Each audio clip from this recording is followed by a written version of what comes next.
welcome to Tech Talks. Today I have Celestine or WeMove, one of the co-founders of a platform that enables anyone to get access to any type of vehicle that they want to use. Celestine, welcome to Tech Talk. Thank you very much. Now, WeMove, very interesting in fact. So you're providing a platform for any type of vehicle and not a specific type. Yes. So why did you start WeMove? I like that story. What were you doing before this, and why? What is the opportunity that you saw that made you take that plunge? So I studied computer science in Iraq. After graduation, I tried my hand on a startup. I started a startup called Ticket Mobile, and we were trying to bring bus ticketing to make people easily buy bus tickets online. I started sometime in 2012, went in sometime 2013. It didn't quite work out. We had to shut it down because we couldn't raise money to move forward. But during that process, I already had partnership with a couple of transport companies. I had network with them, so I went to work with Interswitch for some time, and then went forward to work with a couple of other people.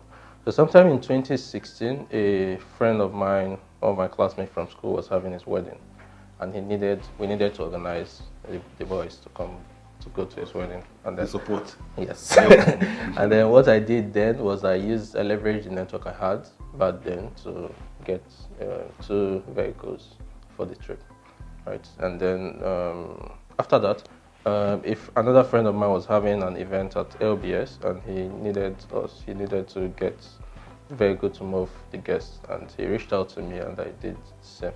So after that, 5th of October 2016, I bought the domain WeMove.co and just put a simple page with a phone number. You want to hire a vehicle, call this number. We just ran it as a pilot. Sometimes Just run it as a pilot. You don't put any investment. Let's just get traditional phone. Yes, and just let's see if it will work. Exactly. Yeah. Let's see how many people even needs it. Yeah. After that, 2 of my co-founders joined in, Chima and Majid, and then we were just picking phone calls and helping people get vehicles. And sometime over a period of almost 1 year, around July, we discovered that we've had a lot of demand, a good number of demand.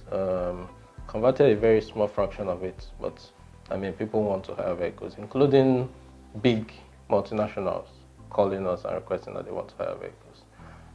So I spoke with a few friends and some people I met online, and I got very, very, very early stage family, friends and full investment. So we registered the company in October 2017 and went full time January 2018. So, and how has been the demand, the response, the success? We are converting a very small fraction of our demand, even as of now. When you say converting, I mean taking it digital or? No, actually getting vehicles for those people. Yes, okay, Yes. Okay. The conversion is a very small fraction of it. Yes. Considering that demand is high in this. So let me ask the question. I mean, some people might want a type of vehicle and might not have access to it. Some people might want a vehicle that you have, but they want it for maybe a longer period of time. What is that? Are those things that actually affect conversion? The way we operate the business is such that we have a pool of suppliers that we've signed up. We have 350 suppliers right now with over 2,500 vehicles among them. That's good. That's big. Is that all online? Right now the suppliers are signed up, but their vehicles are not all signed up at the moment, right? So there's a variety of vehicles, from trucks to cars to buses to any kind of vehicles. And now getting some people now want something very specific. For instance, someone was asking us that they want a tanker that moves just groundnut oil. That is 33,000 liters, and I'm like, oh God, how do we do this? So things like that, we have a lot of these sometimes this kind of requests come in, and those affect conversion. But in the general sense of things, the types that we have mostly are regular people needing a coaster bus, a BRT bus, a truck to move their office, and all that. What do you think, in your opinion, is driving this demand? Because there's a lot of demand in logistics. Yes. I mean, Uber came in, but now there are different people competing with Uber.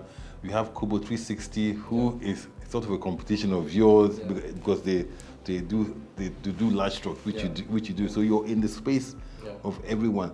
So one, what's driving this demand, and then why do you think that your proposition is one that is sustainable amidst all this competition and also people that are coming into this space as well? So what is driving the demand first and foremost? People move. People have to move from one place to another. Either they're moving themselves or they're moving stuff that they bought or whatever. And people are more mobile now actually than before.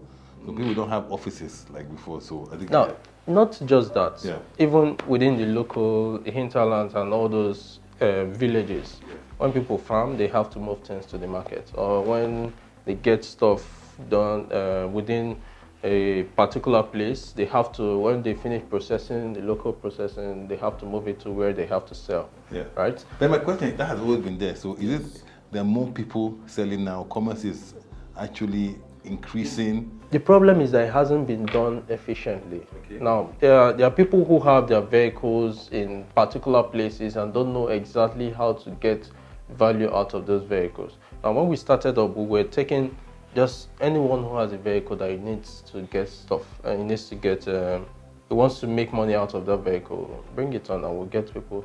Now, this kind of thing gives exposure to these kind of people, right? The problem with that design is that it's not, you see people who are not driven to get result out of it, but that's a different conversation entirely.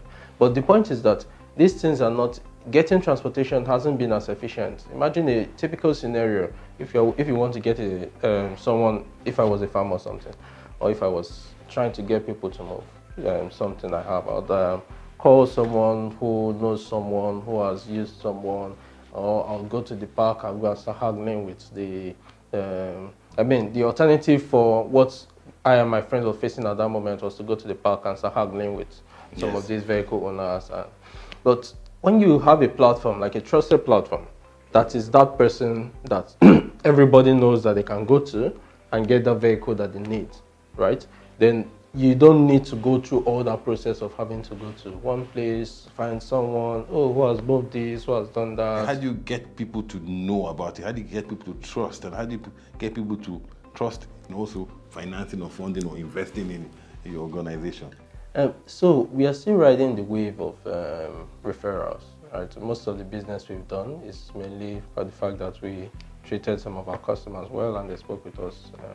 And then we have a lot of goodwill from platforms like Twitter when people make requests and say they want to move, and we are usually the option that a lot of people come up with. People who know us within the communities that we belong to and the wider community of those communities that we belong to are referring us to more people, right? We've done a few ads, we've done some offline, but nothing in the scale of something for the general public.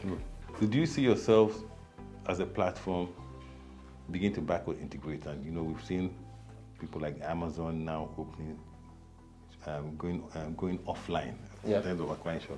I mean, like you're a platform. Yeah. Like you're a platform, so you see on that platform how things are happening, right? The issues with driver, the issues with stuff. You see yourself saying, I'm going to take from this and I'm going to now invest in actually or collaborate with an existing transportation or build your own transportation company and try to do the things that you have learned from your building our transportation company right now is not a medium-term goal.